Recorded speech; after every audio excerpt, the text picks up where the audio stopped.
ताली नो पड़ी जो बताए अनुभव। लेकिन जो मेरी बात है वो शुरू करता हूं।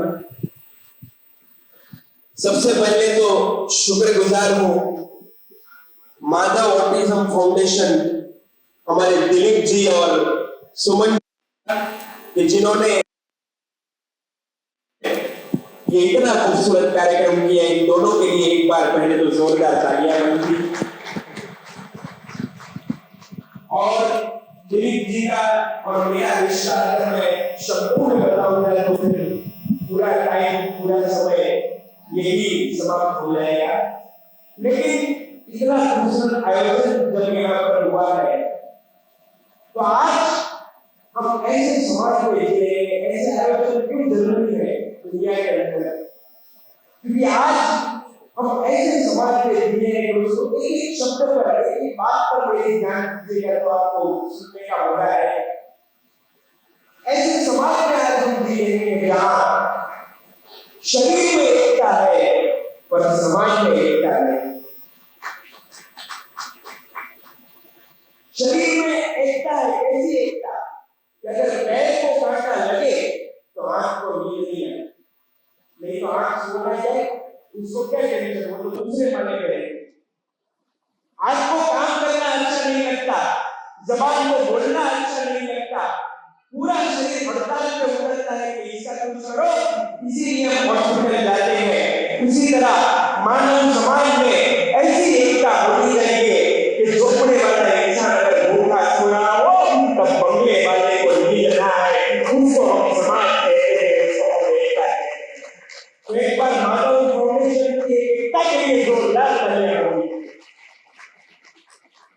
और थोड़ी बहुत तालियां अगर मेरे लिए भी बच्ची है तो आप जोरदार बता दीजिए ताकि मुझे लगे कि आप पूरा सुनने के लोग हैं। जितनी तालियां अभी बजा रही है उनकी तो मैंने आज को पड़ोसी को किया है। एक बार जोरदार बजा के बता दीजिए हैदराबाद। वाह। तो बात की शुरुआत मेरी पसंद की दो लाइन से करता हूं कि मैं चीजें सबसे महंगी और मूल्यवान बेचता हूं। मैं चीजें सबसे महंगी और मूल्यवान बेचता हूं। लोग तो ईमान बेचते हैं, मैं मुस्कान बेचता हूं। बस इसी तरह जहां जहां की आपको मेरी बात अच्छी लगे इसी तरह तालियां बजाकर बताते रहना, क्योंकि आपका रिस्पॉन्स बताएगा कि मुझे यहाँ पर खड़ा रहेगा। यहाँ पे तो आप कितनी खूबसूरत ताली बजा रहे हैं। प्रोग्राम में कोई ताली नहीं बजा रहा था, कोने में बैठे बैठे एक आदमी ताली बजा रहा था। मैंने कहा होगा वो ये ताली बजा जरूर है। मैंने कहा थैंक यू भाई साहब, कब से ताली बजा रहे? बोले ताली नहीं बजा रहा हूँ, मैं तम्बाकू बजा रहा हूँ। एक जगह मेरा प्रोग्राम था, कोई हंस नहीं रहा है, 1 घंटे तक चुटकुले सुनाए लेकिन हंसना तो एक तरफ, किसी के होठों पे खुशी नहीं आई। मुझे एसी हॉल में पसीना छूटा। मैंने ऑर्गेनाइजर को बुलाया, ऑर्गेनाइजर भी फर्टिलाइजर जैसे। मैंने कहा कोई हंस क्यों नहीं रहा है? बोले कोई नहीं हंसेगा। मैंने कहा क्यों? बोले ये बहरों की स्कूल है।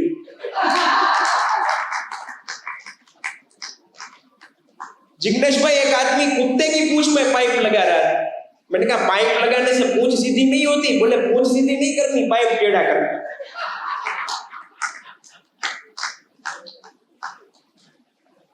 दिलीप जी, एक आदमी 37,000 का कुत्ता लाया। मैंने कहा 37,000 का कुत्ता? बोले एकदम कोऑपरेटिव कुत्ता है, सब काम करता है। मैं उनके घर पे गया, बुलाया, टॉमी कम हियर, तुरंत आया। जय भाई, मैं ऑफिस जाता हूं ना, मेरी बैग उठा के कार पे लग देता है। सब जब काम वाली आती है तो उसको साबुन की थैली लेके जाता है, सब काम करता है, एकदम वफादार। 6 महीने बाद मैं वापस गया। मैंने कहा कहां है वफादार प्राणी? बेच दिया। मैंने कहा 37,000 का कुत्ता मुफ्त में बेच दिया? अरे कोई काम का नहीं था। मैंने कहा कितना अच्छा काम करता था? बोला परसों रात को चोर आया तो बैटरी लेके चोरी करवा रहा है।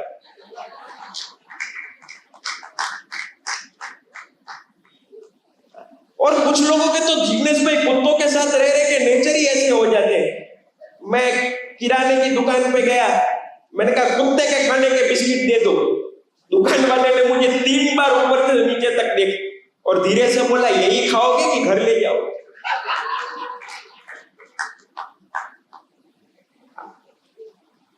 आज के प्रोग्राम के लिए मुझे दिलीप जी का फोन आया कि माधव ऑटिज्म का आयोजन है और तुम्हें हंसाने के लिए आना है। मैंने कहा 100% आ जाऊंगा। बोले तुम पेमेंट कितनी लोगे? मैंने कहा पूरे गुजरात में बहुत सारे कलाकार हैं, सबको कैंसिल करके माधव ऑटिज्म ने जय छंगियारा को याद किया, वही मेरे लिए सबसे बड़ा पुरस्कार। दिलीप जी बोले नहीं, सारे कलाकार बाद में प्रॉब्लम करते, तुम बोल दो। मैंने कहा दिलीप जी आपके मन में जो फिगर हो ना उसे 51,000 कम दे देना। दिलीप जी बोले आ जाओ, 51 ही तय किया था। इसलिए आज तो आपकी तालियां जिंदा रखने वाली है। अभी मेरा यहाँ पे शॉल ओढ़ा के सम्मान हुआ, मुझे एक बात याद आई। एक जगह पे मेरा प्रोग्राम था तो एंकर ने अनाउंस किया, प्रमुख साहब को विनती करता हूँ हास्य कलाकार जय छंगियारा का शॉल ओढ़ाकर सम्मान करें। मैं बड़ा खुश हो गया, स्टेज पे जाके खड़ा रहा। प्रमुख साहब आए, शॉल लेके खड़े ही रह गए, उठा नहीं रहे। 10 मिनट हो गई, मैंने कहा उठाओ। बोले आप सो जाए फिर उठाओ।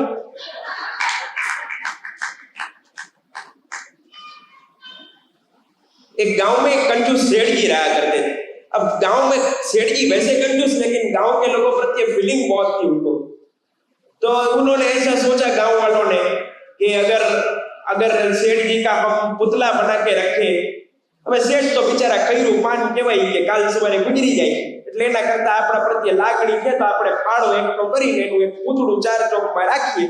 તો બધાએ નક્કી કર્યું કે 5-1 લાખનો ફાળો ભેગો કર્યો, 4 ચોકમાં એનું પૂતળું મૂક્યું અને શેઠને વાત કરી કે તમારું પૂતળું આ રીતે ચોકમાં મૂક્યું છે। અને શેઠની સભા ઉભી રહી, શેઠને ત્યાં લઈ ગયા અને પછી શેઠ કે કેટલો ખર્ચો કર્યો આમ?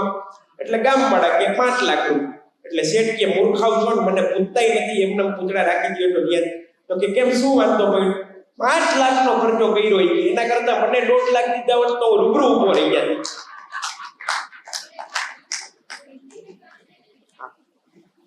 जिस इंसान का जैसा बिजनेस होता है सुमन जी, उस हिसाब से उसको आदत लग जाती है। एक भंगार वाला ऑफ हो गए, अब ऊपर भी सब कंप्यूटराइज हो गया है। तो चित्रगुप्त ने कहा अभी तू 2 मिनट रुक जा, मैं तेरे अकाउंट चेक करके आता हूँ। चित्रगुप्त जैसे ही अकाउंट चेक करके आया तो भंगार वाला भी नहीं था और दरवाजा भी नहीं।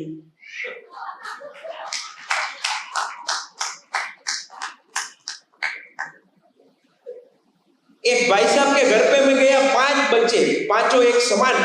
मैंने कहा वाह, पांचों? बोले पांचों मेरे बेटे हैं। मैंने कहा बढ़िया।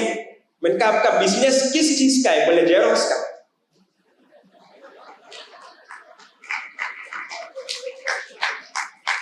मेरी कुछ बातें ऐसी है जो थोड़ी देर बाद आपके समझ में आएंगी, क्योंकि आप जानते हैं जब ट्यूबलाइट शुरू करते हैं, कुछ ट्यूबलाइट तुरंत शुरू हो जाती है, कुछ ट्यूबलाइट ऐसी होती है जो 2 मिनट के बाद शुरू होती है, कुछ ट्यूबलाइट ऐसी होती है जो पूरी रात नहीं शुरू होती। इसलिए मेरी बात में जो हंसता नहीं है, आपकी बगल में मुंह बिगाड़ कर बैठा हो, समझ लेना कि इसका स्टार्टर वीक है।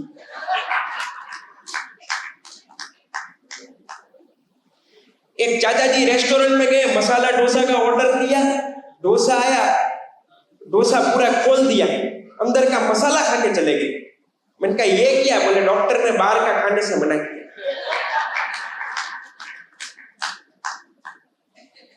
एक रेस्टोरेंट में मैं गया, जिग्नेश भाई, एक चाचा जी बैठे हुए थे, खाना मंगवाया लेकिन उदास बैठे थे। मैंने कहा खाना खा लो चाचा जी।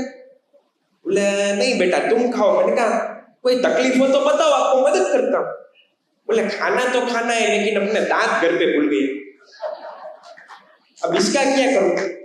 तो सामने वाले टेबल पे एक दूसरे भाई साहब बैठे, बोले कोई बात नहीं, कभी गलती हो जाती है। थैली में बैग में से दांत निकाल के दिया, चाचा जी ने फिट किया, किसी और के दांत फिट होंगे, नहीं घुसा। बोले नहीं घुस रहा है। बोले कोई बात नहीं, दूसरा देता हूं। 3-4 दांत दिए, एक फिट हो गए। चाचा जी बोले बढ़िया काम हो गया। सब खा पी के दांत धो के भाई साहब को वापस दिया। बोले आप बहुत अच्छे आदमी हैं, अगर आपने आज दांत न दिए होते तो मुझे भूखा जाना पड़ता। क्या आप डॉक्टर हैं? वो आदमी बोला नहीं, मैं शमशान में चौकीदार।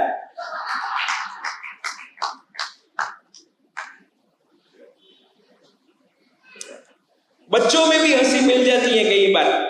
एक बार स्कूल में मास्टर साहब ने आनंद को खड़ा किया और कहा, आनंद बताओ शंकर भगवान का धनुष किसने तोड़ा? बच्चा रोने लगा, बोला मैंने नहीं तोड़ा। दूसरे बच्चे को पूछा, बोलो शंकर भगवान का धनुष किसने तोड़ा?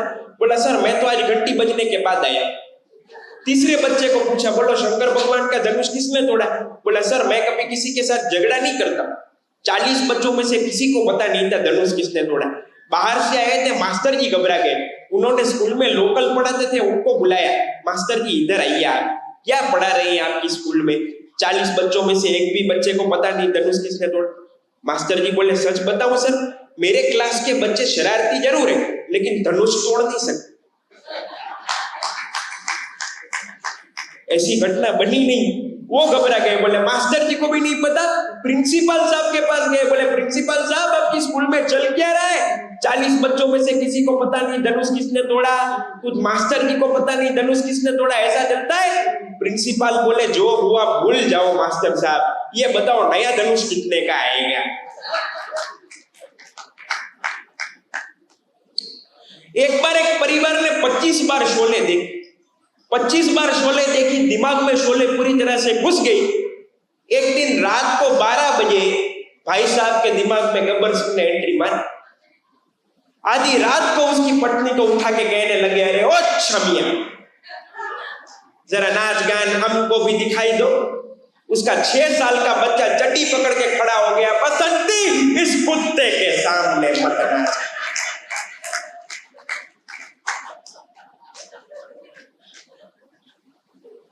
एक बार एक बच्चा अपने स्कूल का रिजल्ट लेने जा रहा था तो उसके पापा ने कहा, देखो बेटा तुम स्कूल का रिजल्ट लेने जा रहे हो, एक बात याद रखना, अगर एक में फेल हो जाओ तो बोलना राम भगवान की जय, 2 में फेल हो जाओ तो बोलना राधे कृष्ण भगवान की जय, 3 में फेल हो जाओ तो बोलना ब्रह्मा विष्णु महेश की जय। लड़का आधे घंटे बाद रिजल्ट लेके आया तो उसके पापा ने पूछा, क्या हुआ? लड़का बोला, 33 करोड़ देवी देवता की। 1-2 तालियों के लिए शुक्रिया। होलसेल बजावे। स्कूल में मास्टर जी ने बच्चे को खड़ा किया और कहा, बताओ हमारे देश की भाषा को मातृभाषा ही क्यों कहा जाता है? लड़का बोला, सर क्योंकि इधर पिताजी का कुछ चलता ही नहीं।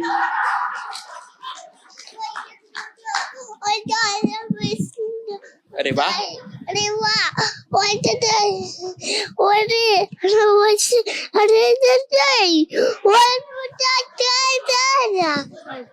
Come. क्यों कम? एक सेकंड दूंगा माइक दूंगा। हरीश दे दे। दूंगा। आओ बेटा આવી જા कोई बात नहीं। आज छोकरो स्टेज ऊपर આવ્યો ને જિગ્નેશ ભાઈ, આ ભવિષ્યનો કલાકાર બની શકે ભાઈ, તાલી પાડો ભાઈ જોરદાર। કારણ કે સ્ટેજ ઉપર આવું ને એ બહુ મુશ્કેલ વાત છે સાહેબ। દુનિયાના સંગીત તખ્તા ઉપર બેસનારો કોઈ પણ સંગીતકાર તાનસેન મહાન નથી, મહાન કાનસેન છે જે સારું સાંભળી શકે। लेकिन हम बच्चों की बातें कर रहे थे, उससे आगे बढ़ता हूं। लेकिन एक बात मैं फिर पूरा हिंदी में ही लूंगा। एक बात मैंने आ छोकरो स्टेज ऊपर આવ્યો એટલે યાદ આવી, ગુજરાતીમાં જિગ્નેશભાઈ કરી। આ લોકોના છોકરા તો સરસ છે કે કોઈ આવતા નથી સ્ટેજ ઉપર, लेकिन मैं बच्चों की बात कर रहा था। मास्टर जी ने मुझे पूछा, जय क्लास में सबसे बेवकूफ बच्चा वो खड़ा हो जाए। मैं ही खड़ा हो गया। मास्टर जी बोले, वाह जय वाह, मान लिया कि क्लास के सबसे बेवकूफ बच्चे। मैंने कहा, नहीं मास्टर जी ऐसी बात नहीं है, दरअसल आप अकेले खड़े थे तो मुझे अच्छा नहीं लग रहा है।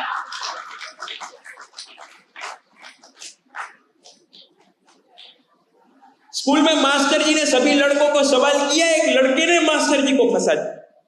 मास्टर जी ने पूछा, बोले लड़कों ये दरवाजा है, उसमें से मैं अंदर आया, ये टेबल है, ये कुर्सी है, जनवरी महीना चल रहा है, बताओ मेरी उम्र कितनी होनी चाहिए? बच्चे लोगों को पसीना आ गया, बोले मास्टर पागल हो गया लगता, ये दरवाजा है, टेबल है, कुर्सी है, जनवरी महीना है, उसमें मास्टर की उम्र कितनी होगी? आखिरी बेंच में से विक्की खड़ा हुआ, बोला मास्टर जी आपकी उम्र 44 साल 44। मास्टर जी को पसीना है, बोले इधर आओ, तुम्हें कैसे पता चला कि मेरी उम्र 44 साल है? लड़का बोला मास्टर जी इतना भी पता नहीं चलता, मेरा बड़ा भाई है ना वो 22 साल का है और आधा पागल है।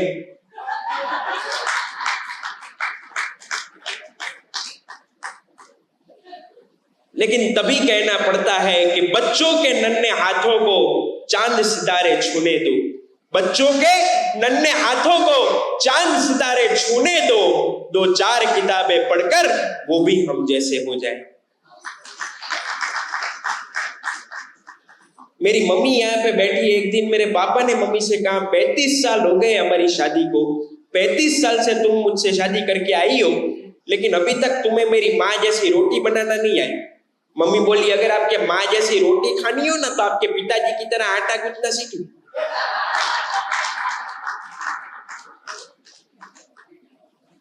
पति पत्नी खाना खा के झूले पे बैठे हुए थे, उतने में पत्नी ने पति से कहा अगर पुरुष गुजर जाए तो कहां जाता है? पतिदेव बोला स्वर्ग में जाता है। पत्नी बोली वहां उनको क्या मिलता है? पतिदेव बोला अप्सरा मिलती। फिर से पत्नी ने ही पति को पूछा अगर स्त्री मर जाए तो वो कहां जाती है? पति बोला परमात्मा के दरबार में कोई भेदभाव नहीं होता, वो भी स्वर्ग में जाती है। पत्नी बोली वहां उसको क्या मिलता है? पतिदेव बोले बंदर। अब महिला ने झगड़ा नहीं किया, दिमाग का इस्तेमाल शुरू किया। बोले आप तो कितने नसीब वाले, यहां भी अप्सरा वहां भी अप्सरा।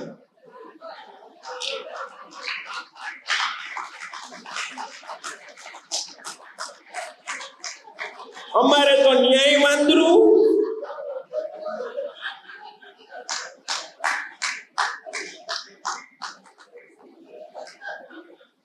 और कोई अगर ऐसा सोचता है कि महिलाओं में दिमाग नहीं होता, आज के दिन सोच चेंज कर दे।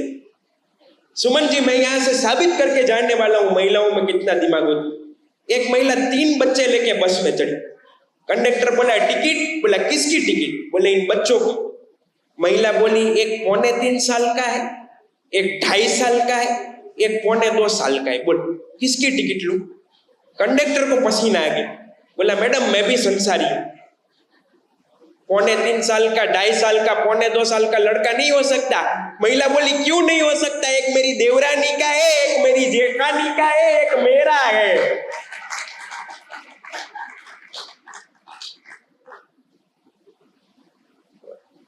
एक आदमी पोस्ट ऑफिस में चला गया, भागा भागा, सर मेरी पत्नी खो गई।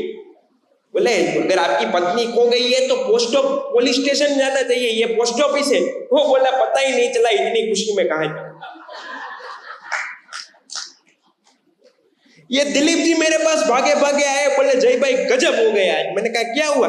बोले कुछ नहीं यार, तेरी आंटी का फोटो व्हाट्सएप पे डालना था, गलती से OLX पे डाल।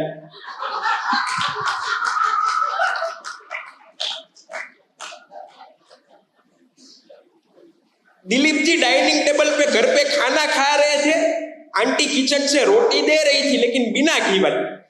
दिलीप जी का दिमाग सनका, जरा रोटी में घी लगाओ, बिना घी वाली रोटी दे रही हो। आंटी बोली 1 महीने से घर में घी खाली हो गया है, आपको कितनी बार बोला घी लाओ, लाए घर पे बैठ के ऑर्डर ही करने। दिलीप जी का दिमाग सनका, डाइनिंग टेबल से उठ के सीधा मोबाइल मारा, किचन से डायरेक्ट बर्तन आए, सिर पे चोट लग गई, बाजार में निकल गए, मुझे मिले। मैंने कहा क्या हुआ दिलीप जी? बोले सिर पे चोट लग गई। मैंने कहा घर जाके घी लगाओ। बोले ये घी की वजह से तो चोट लगी है। एक दिन दिलीप जी ने मुझे खाने पे बुलाया तो उनकी वाइफ ने कहा देखो आपने जय भाई को खाने पे बुलाया है, लेकिन एक बात बता, खाना कम है, ज्यादा फोर्स मत कर। दिलीप जी बोले ठीक है। खाने पे बैठे, लेकिन पुरुष की आदत होती है ना, बहुत दिल वाले हो। जैसे ही मैं खाने पे बैठा, ले जय श्रीखंड ले ले। मैंने कहा नहीं नहीं। अरे तू तो जय बहुत शर्माता है, ले ले। मैंने कहा नहीं नहीं। अरे 1 चम्मच मेरी कसम। मैंने कहा दिलीप जी ना बोल रहा हूं, फिर आपको समझ में नहीं आता। मैंने उनको डांटा, मैं तो खा पी के निकल गया। फिर दिलीप जी की वाइफ ने उनको लिया। मना किया था ना आपको, हाँ फोर्स मत करना, कसम दे रहे थे, मैं आपका पैर दबा रही थी फिर भी समझ नहीं रहे थे। दिलीप जी बोले मेरा पैर तो एक भी बार नहीं दबा।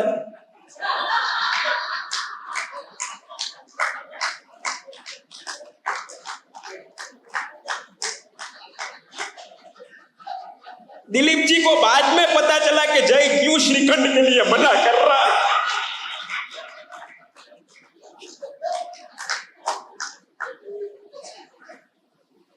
लेकिन हम नारी की कितनी भी मजाक कर ले, पर एक बात हमेशा याद रखिए कि नारी है तो हम हैं।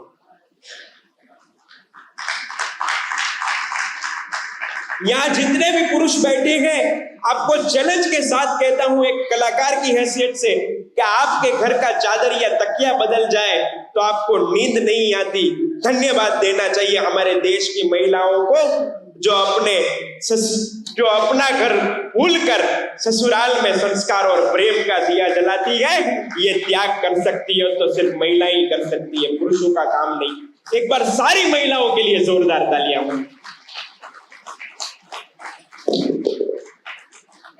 एक ऑटो के पीछे नाम लिखे हुए थे बहुत सारे, कांता, शारदा, सविता, जमुना। मैंने कहा ये परिवार वाला लगता है, आराम से पहुंचाएगा। जैसे ही बैठा ड्रू फुल स्पीड में, मैंने कहा चाचा गिराना मत। बोले ऐसे ही चलेगा, नहीं तो उतर जाओ। मैंने कहा मैं तो ये परिवार का समझ के बैठा हूं। बोला किसका परिवार, मेरी तो शादी ही नहीं। मैंने कहा तो फिर ये कांता, शारदा। बोले ये तो मेरे ऑटो के नीचे आके जितने चल बसे।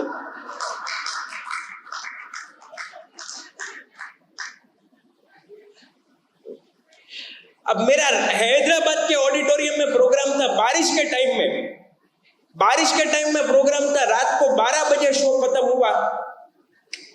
मैंने कहा अब चल के नहीं जाऊंगा। एक ऑटो पड़ा हुआ था, ऑटो में बैठ गया। ड्राइवर था नहीं। मैंने कहा आएगा ड्राइवर। थोड़ी देर हुई, धीरे धीरे ऑटो बिना ड्राइवर के चलने लगे। मैंने तो जय हनुमान ज्ञान गुण सागर, जय कपीस तिहु लोक उजागर। मुझे ऐसा लगा कि आज एक अच्छा कलाकार गया। पेट्रोल पंप के पास आके ऑटो रुका। मैंने सीधा जंप लगाया। मैंने जैसे ही जंप लगाया, एक आदमी अंदर बैठने जा रहा है। मैंने कहा मैं फंसा हूं, ये अगला फंसेगा। मैंने कहा ए भाई साहब, ये ऑटो में मत बैठना, ये भूत का ऑटो है। मैं ऑडिटोरियम से यहाँ तक आया हूँ। मेरा कुर्ता पकड़ के बोला तू अंदर था क्या? मैंने कहा हाँ। मुझे एक थप्पड़ मारना। बोला इसमें पेट्रोल नहीं है, मैं ऑडिटोरियम से धक्का मार के आ रहा हूँ। भूत अंदर नहीं है, भूत तो तू है, घुस के बैठा है। मैं सोच रहा हूं कि इसमें हनुमान चालीसा का कैसेट किसने लगाए। एक ट्रक के पीछे लिखा था जिग्नेश भाई सावन को आने दो। उसके पीछे धड़ाम से जाके एक दूसरा ट्रक टकराया, उसके पीछे लिखा था आया सावन जून। ट्रेन में भी हंसी मिल जाती है। मैं यहाँ पे हैदराबाद आ रहा था, मेरे सामने एक चाचा जी बैठे थे। बार बार टॉयलेट जाते थे, फिर वापस आकर बैठ जाते थे। बार बार टॉयलेट जाते थे, फिर वापस आकर बैठ जाते। मुझसे रहा नहीं गया। मैंने कहा क्यों चाचा, क्यों आपको चैन नहीं है? चाचा जी बोले बेटा चैन तो है मगर खुलती नहीं।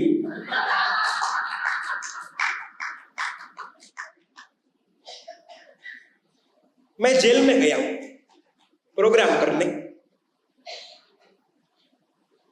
जेल में मेरा प्रोग्राम था तो जेलर साहब बोले जय भाई ऐसी कोई बातें बोलो जिससे कैदी खुश हो जाए। अब मैं ऐसा तो नहीं बोल सकता कि आपके पूर्व जन्म के कर्म खराब, तो आप यहाँ पे फंसे। फिर भी मैंने उनको खुश करने का प्रयत्न किया। मैंने कहा दोस्तों आप सब ऐसी वैसी जगह पर नहीं आए, साक्षात भगवान कृष्ण जहां पैदा हुए थे उस जगह पर आप आए। एक कैदी दौड़ के आया, मेरे कान में बोला वो पैदा होते ही निकल गए थे, हम 12 साल से इधर फंसे हुए।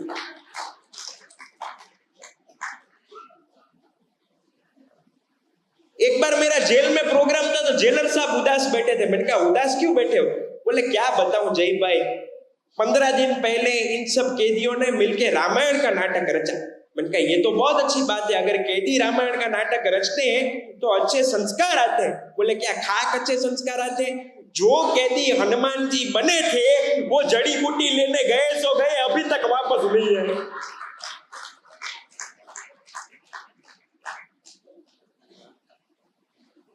ये हनुमान जी की बात आई है तो मैं आपको एक और बात बता दूं। एक आदमी हनुमान जी के मंदिर तेल चढ़ाने गया, 2 शनिवार तेल चढ़ाया, तीसरे शनिवार तेल चढ़ाया, दिलीप जी हनुमान जी प्रसन्न हो गए, मांग ले वरदान।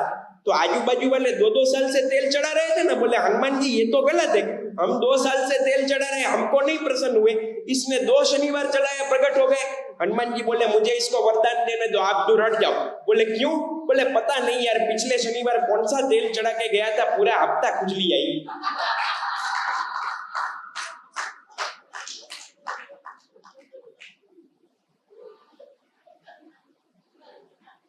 लेकिन कृष्ण की बात निकली है तो कृष्ण को अगर याद नहीं करूंगा तो कृष्ण को बुरा लगेगा। सारे भगवान में कृष्ण एक रंगीले भगवान। वो क्यों? क्योंकि 1008 गोपियों के बीच में कन्हैया बंसी लेके खड़ा हो गया कि अगर मुझे मिलना है तो इन गोपियों को क्रॉस होकर आना पड़ेगा। हम सब गोपियों में फंस गए हैं, इसीलिए हमें कृष्ण परमात्मा नहीं मिलते।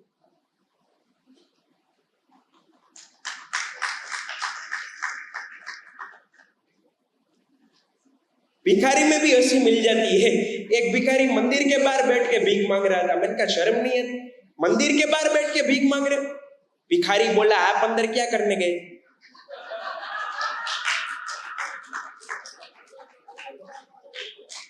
भगवान के पास भीख मांगने गए थे ना, आप अंदर मांग रहे हैं, मैं बाहर मांग रहा हूं। एक भिखारी भीख मांग रहा था। मैंने कहा शर्म नहीं आती तो मंदिर के बाहर बैठ के भीख मांग रहे? वो बोला क्या इसके लिए ऑफिस खोलूं?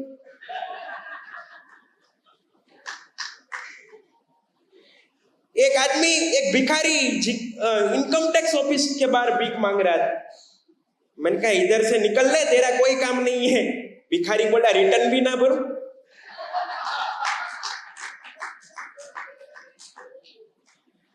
मेरा मुंबई में प्रोग्राम था, मैं अंधेरी में उतरा, मेरा घाटकोपर में शो था। एक भिखारी आया, अब उसने ऐसा सिंपैथिक एटमॉस्फेयर क्रिएट किया कि सब लोग इमोशनल हो गए। किसी ने 2 रुपए दिए, किसी ने 10 रुपए दिए। 5 मिनट में उसके पास 40 रुपए इकट्ठे हो गए। हम तो बस के इंतजार में खड़े ही रह गए, अगला टैक्सी करके निकल गए। लेकिन गाड़ी के डिब्बे में एक सूरदास भजन गाते हुए निकला और भजन गाने के बाद उसने खाली हाथ लोगों की तरफ फैलाया। तो मैं ऊपर की बर्थ पे सो रहा था, मेरी जेब में 1 रुपए का सिक्का था, मैं सूरदास तक पहुंच नहीं सकता था।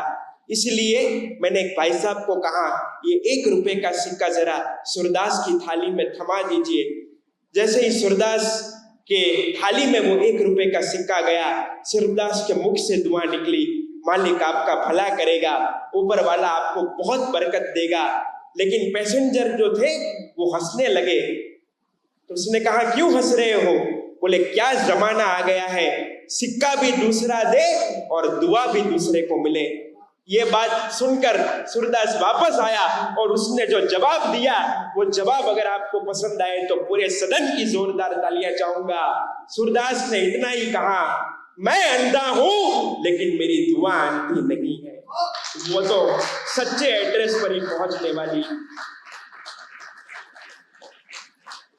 मंजिल का कद बहुत छोटा होता है लेकिन रास्ता बहुत लंबा काटना पड़ता है। आपकी ये तालियां सुनते सुनते और इस स्टेज पर बोलते बोलते मेरी जिंदगी के 24 साल बीत। मंजिल का कद बहुत छोटा होता है पर रास्ता बहुत लंबा काटना पड़ता है। यहाँ पे डॉक्टर बैठे हैं इसलिए बता रहा हूं कि एक ही गोली से बुखार का टेम्परेचर तो उतर जाता है लेकिन कोर्स पूरा करना पड़ता है। विद्यार्थियों को परीक्षा एक ही दिन में देनी होती है लेकिन उसकी तैयारी 365 दिन करनी पड़ती है। लेकिन मृत्यु एक ही क्षण में आती है लेकिन उसकी तैयारी तो पूरी जिंदगी रखनी पड़ती है कि कब आएगी, कब आएगी, कब आएगी। मैं डॉक्टरों की बातें करता हूं, डॉक्टरों में भी हंसी मिल जाती है। मेरे एक डॉक्टर दोस्त है हैदराबाद में, मेरे एक रिलेटिव को एडमिट किया था हॉस्पिटल में। मैं उनको देखने गया, डॉक्टर साहब ऑपरेशन थिएटर से निकले तो मैंने देखा डॉक्टर साहब के हाथों में फूलों की माला।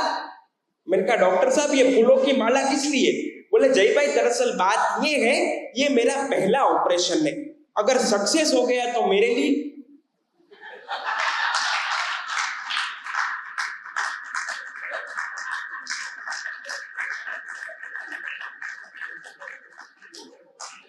छह महीने बाद में फिर से गया, हार ऐसे ही पड़ा हुआ था। मैंने कहा दोनों में से एक भी ने नहीं पहना। बोले कोमा में से किधर होश में आया।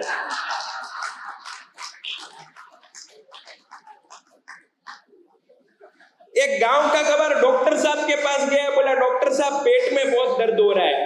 डॉक्टर साहब ने कहा घबराने की कोई बात नहीं है, आ जाइए गद्दे पर लेट जाइए, आपकी एंड्रोस्कोपी करनी पड़ेगी।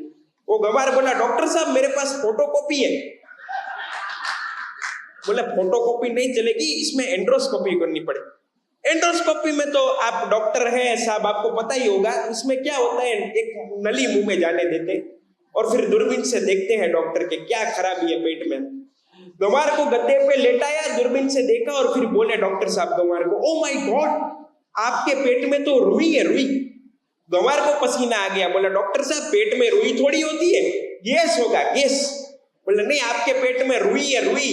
आधे घंटे के बाद गंवार को पता चला। गंवार डॉक्टर साहब को बोला डॉक्टर साहब जरा देखिए तो सही, नली गद्दे में घुस गई।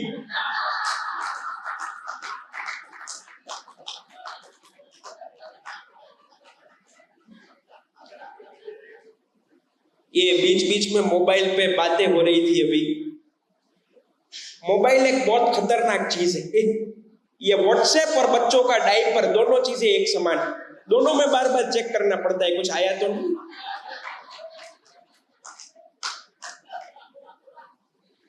लेकिन ये मोबाइल कई बार जिंदगी बचाता है। उसका एक एग्जांपल देता हूं। डॉक्टर साहब एक बार एक हाथी को अपेंडिक्स हो गई।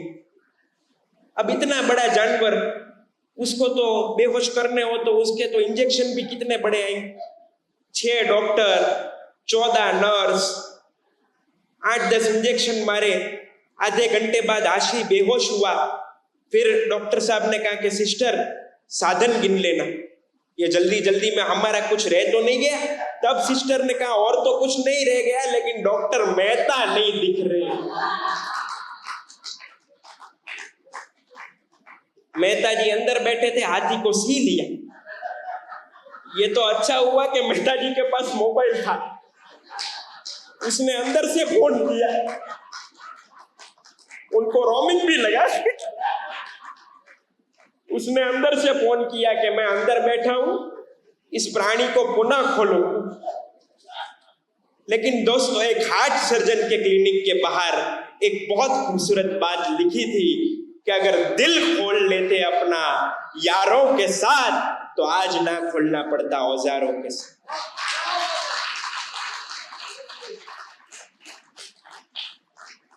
दो हड्डियों के डॉक्टर इकट्ठे हो गए, तालाब के पास बैठे थे हुसैन सागर लेक में हैदराबाद। तो एक आदमी लंगड़ाता हुआ चल रहा है। एक डॉक्टर दूसरे को कहा ये जो इंसान आ रहा है ना, इसकी हड्डी टूट गई। बोले नहीं घुटना टूट गया।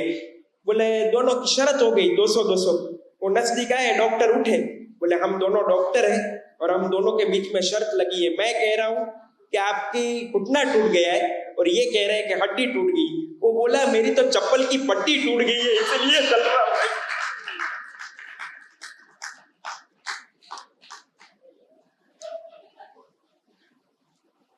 एक नेताजी भाषण कर रहे थे।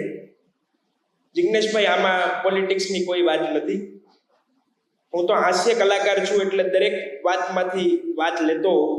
રાજકારણ મારો ખૂબ પ્રિય વિષય છે। एक नेताजी भाषण कर रहे थे, भाइयों और बहनों, लोहा लोहे को काटता है, जहर जहर को काटता है। उतनी देर में ही नेताजी को कुत्ते ने काट लिया।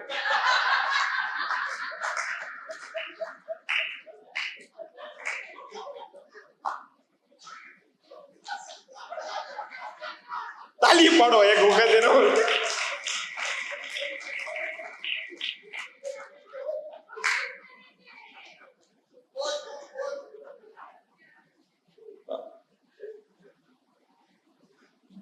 एक नेताजी गांव में गए और भाषण देने लगे, हम आपकी सारी तकलीफें दूर कर देंगे, हम आपकी हर चीज ठीक कर देंगे। अभी आपके गांव में अगर कोई तकलीफ हो तो बोलो। आगे से एक चाचा जी खड़े हुए, बोले नेताजी हमारे गांव में शमशान की बहुत तकलीफ है। नेताजी बोले एक बार आप मुझे वोट दे के तो देखिए, घर घर शमशान बना दो।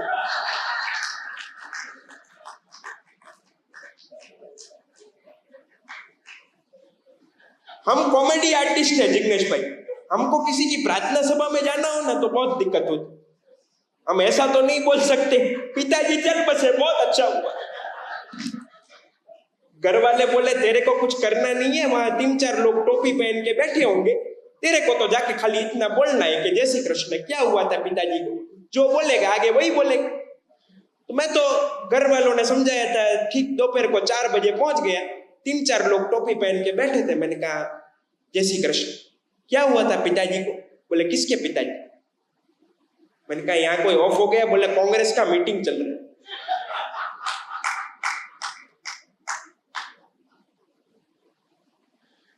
तीन नेताजी ने सुमन जी हेलीकॉप्टर में मीटिंग की, हेलीकॉप्टर में मीटिंग की, 3 नेता हेलीकॉप्टर में।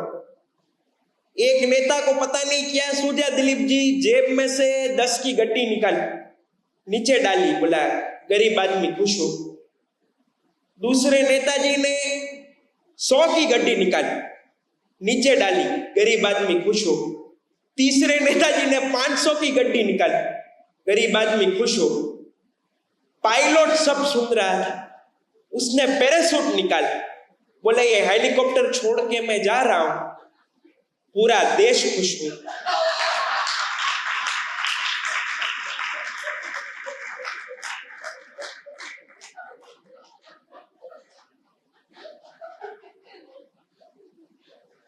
नेताजी ने ड्राइवर से कहा कि गाड़ी मैं चला लूंगा, नेताजी ने ड्राइवर से कहा कि गाड़ी मैं चला लूंगा।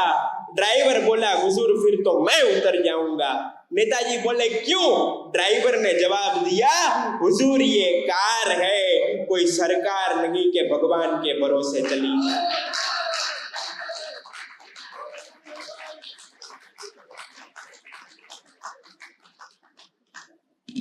हम गुजराती आदमी, गुजराती क्यांय पाछा पड्या ज नथी। एक शेयर बाजार सिवाय, उसमें तो कागज भी हो गए, अब तो उसमें भी अच्छा कर रहे हैं हम लोग। मेरी बगल में भाई साहब रहते हैं दिलीप जी, कभी ब्रश भी नहीं करते, फिर भी उनके घर में कोलगेट के शेयर।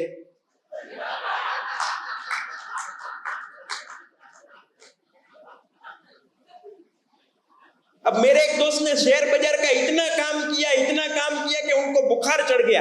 डॉक्टर साहब को बुलाया, डॉक्टर साहब ने चेक करके कहा ओ हो इनको तो 104 बुखार है। पेशेंट बोला डॉक्टर साहब 105 हो जाए तो बेच दे।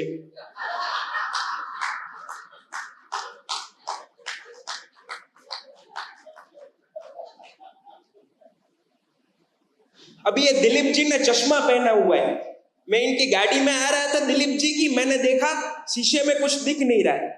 आइए पैसा, लेट आए हैं लेकिन टाइम पे आए। आपको पता है जब अमेरिका का वर्ल्ड ट्रेड सेंटर टूटा, जितने मर गए सारे अमेरिका वाले ही मरे, इंडिया वाले कोई नहीं मरे, क्योंकि अपन टाइम पे किसी जगह पहुंचते ही नहीं।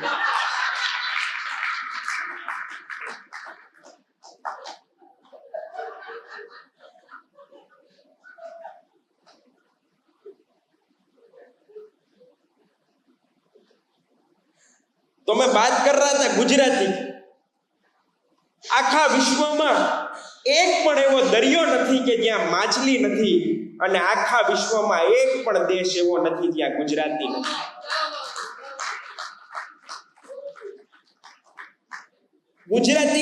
गुजराती आदमी क्या होता है, 2-4 सैंपल देता हूं। अच्छा सच्चा गुजराती वो होता है जो मर्सिडीज की गाड़ी में भी सीएनजी फिट करवाता।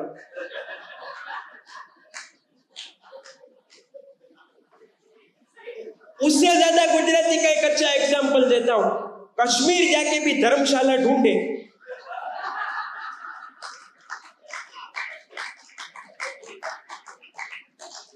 तो समझ लेना वो गुजराती। इससे अच्छा एक एग्जाम्पल देता हूं। मैं तो लंदन, मस्कत हर जगह पे गया हूं। मैं 100% कह सकता हूं कि ये गुजराती का घर है, क्योंकि अगर कपड़े बाहर सूख रहे हैं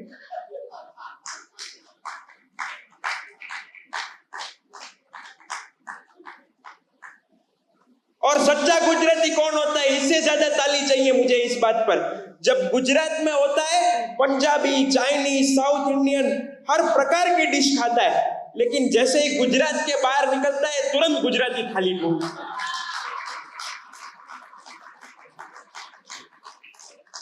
कढ़ी खिचड़ी मिलेगी, मैंने कहा वो तो घर पे भी थी। और गुजराती की एक आदत होती है, देखता है कि ये चीज हो रही है फिर भी पूछता है। इतना खूबसूरत प्रोग्राम माधव ऑटिज्म ने रखा है, इतनी बड़ी संख्या में आप सब सुनने के लिए आए हैं, फिर भी स्टेज के नीचे एक भाई साहब पूछ रहे थे, जय भाई प्रोग्राम है क्या? मैंने कहा नहीं, इधर पानी का टैक्स भरने आया। हम मंदिर के बाहर, मंदिर में दर्शन करने जाते हैं, भगवान का दर्शन करके मंदिर के बाहर निकलते हैं, देख रहा है कि ये मंदिर में से दर्शन करके बाहर निकला, फिर भी पूछता है दर्शन करने आए थे क्या? मैंने कहा नहीं, भगवान की तबीयत खराब है, मैं चेक करने आया। हैदराबाद रेलवे स्टेशन पे बड़ी घड़ी है, बिगड़ गई थी। दिलीप जी एक भाई साहब ऊपर चढ़े, रिपेयर की, 1.5 घंटे बाद उतरे। मेरे जैसा एक पहुंच गया सुमन जी, बिगड़ गई थी। बोला नहीं, अंधा हूं ना, टाइम देखने चढ़ा था। और हद तो तब हो जाती है आदमी मर जाए, 4 लोग उठा के जा रहे हैं ना, फिर भी पूछता है कौन? मैंने कहा शंकर भाई गए क्या? अब मैंने उसको जवाब दिया, उस बात पर ताली बजाना। मैंने कहा नहीं, इसको सोने का शौक है और हमें वजन उठा के घूमने का शौक।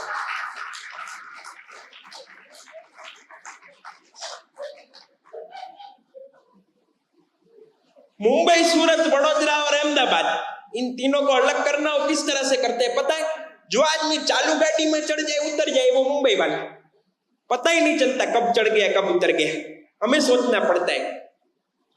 गाड़ी खड़ी रहने के बाद उतरे, वो वडोदरा और सूरत वाला। लेकिन गाड़ी खड़ी रहे उसके बाद पूरा कंपार्टमेंट चेक करके उतरे,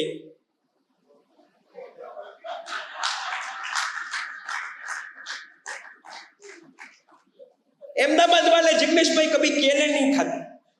अहमदाबाद में कोई केला नहीं खाता, क्यों? छिलका फेंक देना पड़ता है।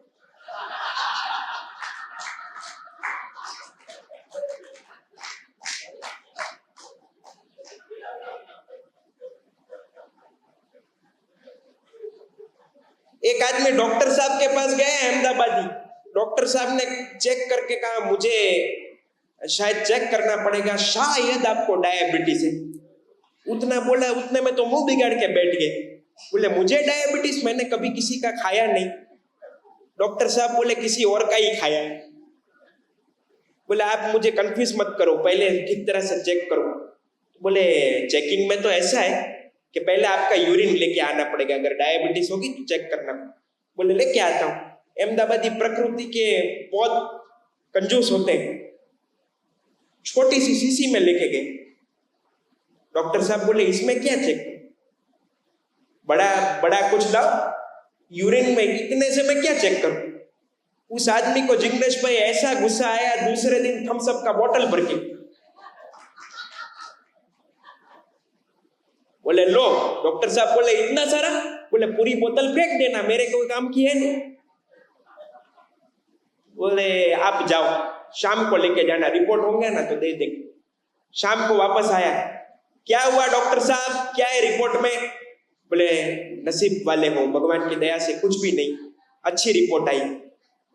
रिपोर्ट लेके घर पे आया, घर वालों को पैसा दिया, उसकी वाइफ को बोले चलो चलो कपड़े पहन लो नए, पिक्चर में जाएंगे, होटल में जाएंगे, आप जो बोलोगे वैसा करेंगे।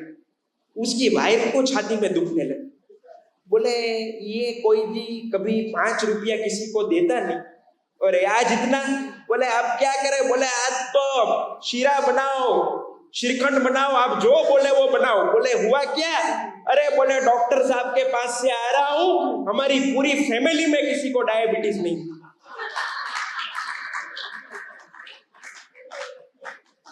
एक रिपोर्ट में सबका चेक करवा के आ गया।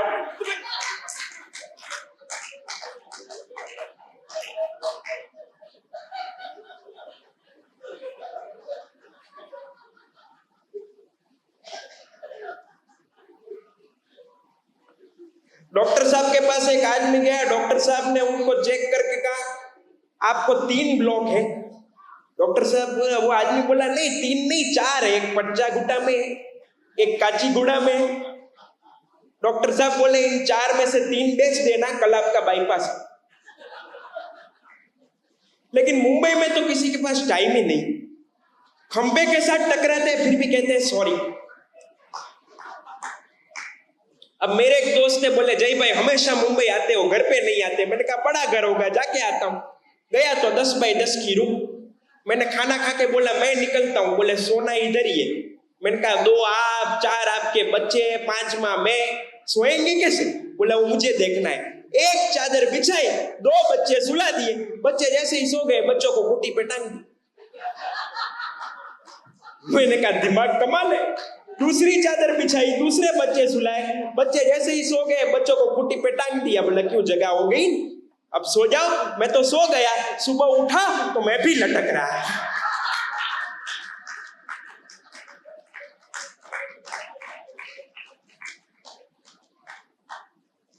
मुंबई में मैंने एक आदमी से पूछा, मैंने कहा आपके यहाँ गाय का दूध आता है या भैंस का? बोले भैया का।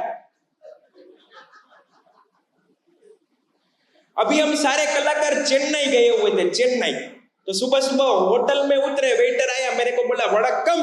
मैंने कहा शायद चेन्नई की लैंग्वेज में मेरा नाम पूछ रहा हो। मैंने कहा कॉमेडियन जय छनियारा। चला गया। अगले दिन फिर आया, बोला वड़क्कम। मैंने कहा जल्दी जल्दी में शायद भूल गया हो। मैंने कहा कॉमेडियन जय छनियारा। चला गया। तीसरे दिन फिर आया, बोला वड़क्कम। मैंने कहा जय छनियारा। हमारे दिलीप जी, सुमन जी साथ में बोले यार तू 2 दिन से क्या वड़क्कम वड़क्कम कर रहा है? वड़क्कम मतलब वो तेरा नाम नहीं पूछ रहे हैं। मैंने कहा फिर? वड़क्कम मतलब नमस्ते। मैंने कहा अच्छा कल आने दो। अगले दिन आया, वो करे उससे पहले मैंने ही कर दिया। मैंने कहा वड़क्कम। वेटर बोला मैं जय छनियारा।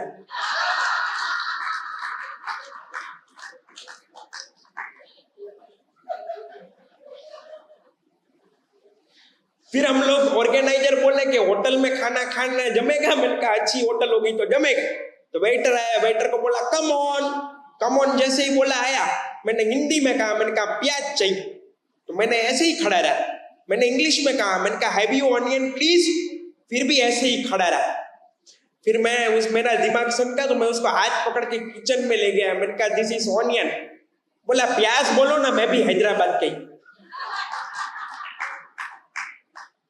फिर हम लोग प्रोग्राम में गए तो ऑर्गेनाइजर बोले गाना गाना पड़ेगा। अब हमारा विषय तो कॉमेडी का, जिग्नेश भाई, गाना गाना तो अपने बस की बात है ही नहीं। फिर भी मैंने कृष्ण भगवान का एक बहुत ही खूबसूरत भजन गाया कि अरे द्वार पालो कन्हैया से कह दो कि दर पे सुदामा गरीब आ गया है, कि दर पे सुदामा गरीब आ गया है। भटकते भटकते न जाने कहां से तुम्हारे महल के करीब आ गया है। न सर पे है पगड़ी न तन पे है जामा, बता दो कन्हैया को नाम है सुदामा। बता दो कन्हैया को नाम है सुदामा। ये एक लाइन पूरी की। एक काल आ गया लुंगी पहन के, कलर जाए तो पैसे वापस। नाड़कुंडे माड़कुंडे नाड़कुंडे, please this song translated in South Indian language, otherwise मन्नी नन्न कुड़े नन्न कुड़े नन्न कुड़े। अब मैं फंसा, इसका साउथ इंडियन कहां से निकालूं? तो ऑर्गेनाइजर बोले हमने तो सिर्फ आप लोगों को बुलाया है, स्पॉन्सर ये लोग हैं। अब गाना पड़ेगा, नहीं तो पेमेंट नहीं मिलेगा। अब मैं सुमन जी ऐसा फंसा। मैंने इसी गाने का भगवान का नाम लेके साउथ इंडियन किया। पसंद आए तो यहां से वहां तक तालियां चाहूंगा। के नाड़ कुंडे इनाड़ कुंडे सावर कुंडे दामोदर कुंडे। उसको मजा आया, पैसे उड़ाने आया, बोला दूसरा गाओ। अब इसका दूसरा कहां से निकला? मैंने फिर भी गाया, हाथी पानी पिए बड़ी बड़ी सुंड से, गोपीनाथ मुंडे दामोदर कुंडे।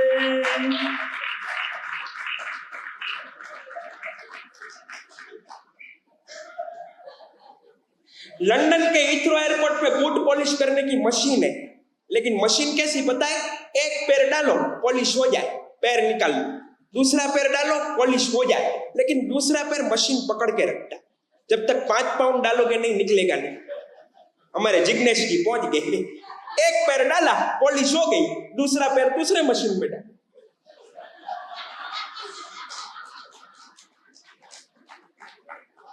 मुफ्त में पॉलिश करवा के निकल गए। मजा बाद में आया, जैसे ही फॉरेनर आया, मशीन में पाँव डाला, मशीन ने पाँव पकड़ लिया, 5 पाउंड डालो। और मैंने तो ऐसे ऐसे घर देखे हैं, लंदन, मस्कत, अफ्रीका, दुबई, आप सबके आशीर्वाद से जहां जहां भी लोगों को हंसाने गया हूं, मैंने ऐसे ऐसे घर देखे हैं कि हम गुजरातियों के पास खुद के 8-8 मकान है और अंग्रेजों को किराए पे दिया। This is fact. और मैं खुश इस बात से हो गया कि जिन अंग्रेजों की 100 साल हमने गुलामी की, उसी के देश में उसी को किराए के मकान में रखना, गुलामी का इससे बड़ा बदला और कोई नहीं।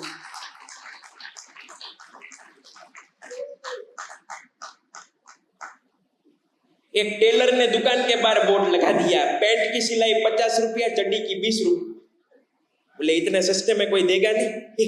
एक गुजराती पहुंच गया, पैंट का 50, चड्डी का 20, बनाओ चड्डी बनाओ, सस्ती अच्छी। दुकानदार ने कहा चलो नाप ले लेता हूं। नाप लिया, घुटने तक आया, लंबा कितना रखूं? जाने दे, नीचे तक जाने। बोले ये तो पैंट हो गई। गुजराती बोला मैं इतनी लंबी पैंट का।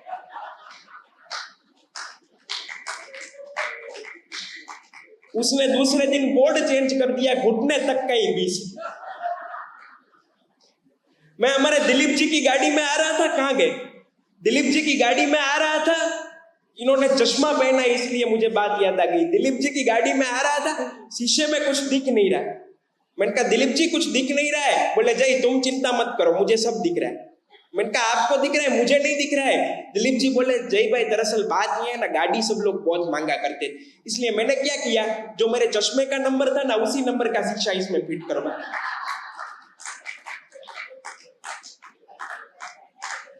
अब कोई गाड़ी मांगता ही नहीं।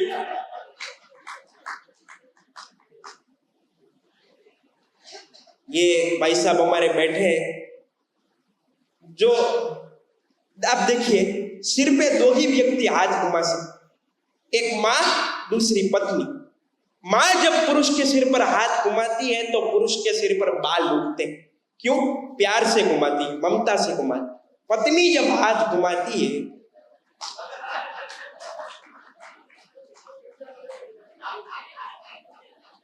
मर्द पूरी तरह से गंजा हो जाए, और जब पूरी तरह से गंजा हो जाएगा बाद में पता है क्या कहे, जाइए अब आपका कोई बाल भी मांगा नहीं कर सकता।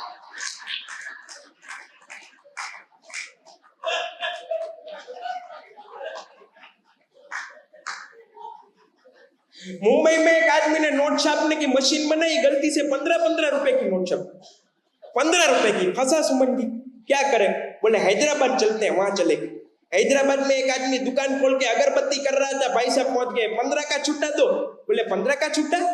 कभी नोट देखी नहीं 15 की? बोले मुंबई अभी आई है, आपके हैदराबाद आने में टाइम लगेगा। हैदराबाद वाला आदमी इंटेलिजेंट था, बोला नया नया मामला है, आप बोलो तो 14 रुपया देता हूँ। बोले हमको तो मुफ्त का 14 मिल रहा है ना, ले लो। कोई बात नहीं 14 दो। उसने 60 की 2 निकाली।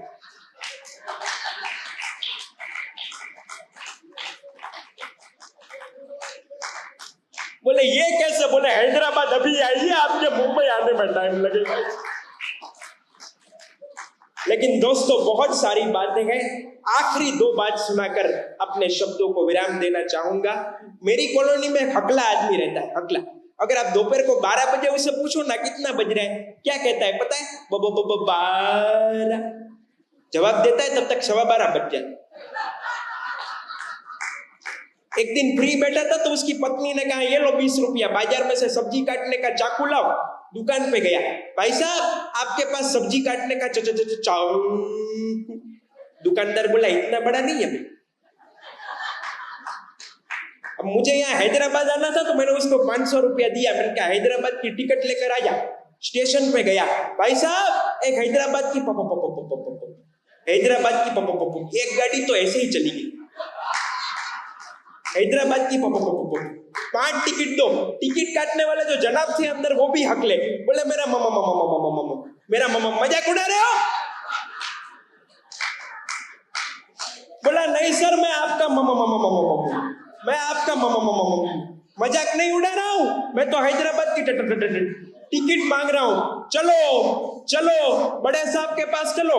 खिड़की बंद करके बड़े साहब के पास ले गया। बड़े साहब ये मेरा मजाक उड़ा रहा है। वो आदमी बोला नहीं बड़े साहब मैं तो हैदराबाद की टिकट मांग रहा था। बड़े साहब बोले आप लोग यहाँ से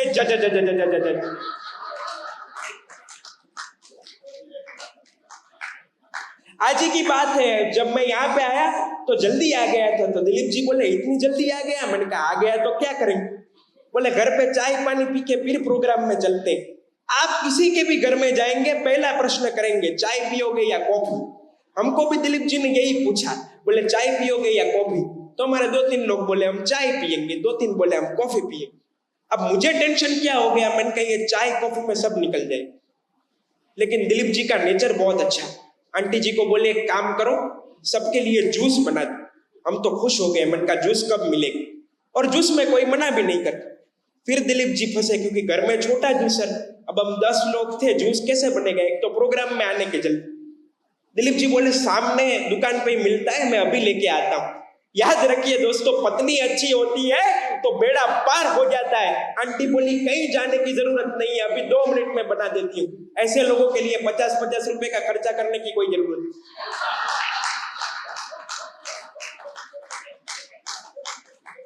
अभी बना देती हूँ 2 मिनट में। 2 मिनट के अंदर 10 जूस आ गए, हम तो सारे पी गए। अब मैं कुछ बोला नहीं होता ना तो कोई टेंशन नहीं, लेकिन कलाकार हूं ना, बोले बिना रह नहीं सकता। मैंने कहा आंटी 2 मिनट के अंदर इतने सारे जूस बनाए कैसे? आंटी बोली वॉशिंग मशीन पे।